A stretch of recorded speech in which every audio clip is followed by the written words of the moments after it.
కైంకర్యాల్లో లోపాలు జరిగినాయి అంటున్నారు కదా, ఎటువంటి కైంకర్యాల్లో ఏ ఏ లోపాలు జరిగినాయి స్వామి?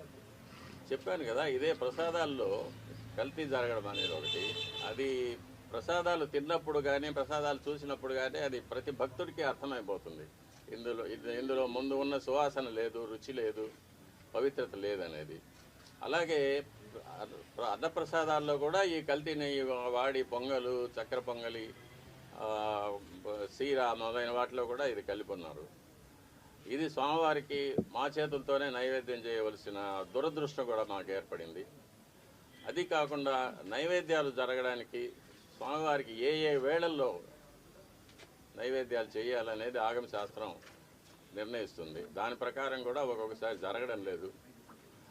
నైవేద్యం చేయవలసిన సమయాన్ని కూడా కుంచించి 10 నిమిషాల్లో అయిపోవాలి, 15 నిమిషాల్లో అయిపోవాలి అనేది అర్చకుల మీద ఒక ప్రెషర్ పెట్టడం, త్వరగా ముగించమని చెప్పి వాళ్ళని తరమడం, ఇవన్నీ కూడా జరుగుతూ ఉన్నాయి. ఇవన్నీ కూడా స్వామివారికి జరిగే అపచారాల కిందకే వస్తాయి.